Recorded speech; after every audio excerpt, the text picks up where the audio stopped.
Hello there, this is Todd from the Crossroads Inn, and welcome to another Warcraft lore video. In this video, we'll be telling you the story of Ladimore, who is also more famously known as Mor'Ladim.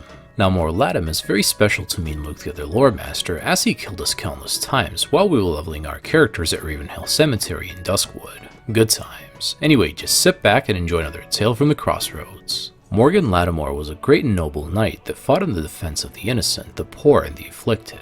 He lived in the area known as Brightwood, which was a part of the Alliance, and worked diligently in bringing relief to the suffering and swift justice to the evildoers. When he was 18, he married a girl named Liz and would eventually produce 3 children, a son and 2 daughters. Most likely near the ending of the First War, the now 32-year-old knight would be called to the side of the legendary paladin Uther the Lightbringer to fight against the orc invaders. Ladimore left his wife and children in the safety of his home as he traveled to the kingdom of Lordran. He would be absent from his family for the entire Second War, as well as most of the Third. During these years, he witnessed countless horrific events, some of which were the disbanding of the Paladins of the Silver Hand, the death of Uther the Lightbringer, and the spread of the undead plague in Lordran. The only thing that kept him sane through all of this was the knowledge that he would someday return to his family. Eventually Morgan returned to his homeland, but found nothing as he remembered it, as at the ending of the First War, the Old Horde invaded and Brightwood got cursed when Medivh died, which unleashed fell energy throughout the area. Brightwood has now become Duskwood, and the town of Grand Hamlet was now known as Darkshire. Ladimore was shocked as the land was dark and most of the houses and farms were destroyed, teeming with the undead. Morgan eventually made his way home, only to find it in ruins, after which he went to Darkshire to search for his family, which is where a priest suggested he search at Ravenhill Cemetery for a gravestone. Ladimore refused to believe that his family was dead and continued to search every house and farm in Duskwood, but to no avail. He eventually decided to check if they were in Lakeshire, and on his way there, he decided against his better judgment to stop by at Ravenhill Cemetery. There he searched for hours as he walked among the gravestones, where he recognized the names of many people that he once knew, which shocked him even more. Then he saw a small untended plot with 3 small graves, and as he approached, a feeling of dread washed over him. He then brushed the dust of the gravestones, which was when his worst fears were revealed. It was written, Liz Ladimore, beloved wife and mother.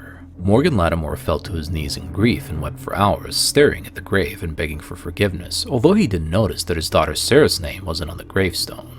Eventually, due to his grief, he snapped, brought out a sword, and started to lash out and rain blows on the gravestones, screaming in rage. This caught the attention of 3 cemetery attendants, which came to restrain him, after which he turned his attention on them and hurled guilt accusations on the innocent attendants, then killed them. Hours later, when he realized what he had done, he was driven to the brink by his emotions and took out his knife and plunged it into his heart. The next day, Ladimore's body and the bodies of the 3 attendants were found. He was quickly buried at the outskirts of the cemetery. Because Morgan committed murder against innocents, something which went completely against his beliefs, and because of the grief that he felt, he could not rest in peace and lived on as a restless undead, now called Mor'Ladim. He would wander Duskwood, killing anything and anyone he came upon, such as when we were leveling our characters due to his huge aggro. An interesting thing is that even though he was undead, he was still able to use the Holy Light against his enemies, which was only seen with undead priests and the only known undead paladin, Sir Zeliek. Eventually his daughter Sarah Ladimore became a member of the Night's Watch in Darkshire.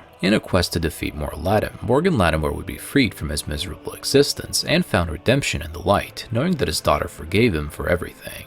Anyway guys, this is it on the video, and we hope you all enjoyed it, and if you did, be sure to check out our other videos and subscribe. If you're interested in Warcraft, Lord of the Rings / Hobbit, Pirates of the Caribbean, The Witcher, and other fantasy franchise-based lore, stay tuned for more videos like this one. If you're by any chance into LEGO reviews and Star Wars lore videos, check out our main channel, The Scoundrels Cantina. The link for it will be down below. Thank you so much for watching, and remember, no matter how lost you are, the Innkeeper will always show you the path. See you in another video.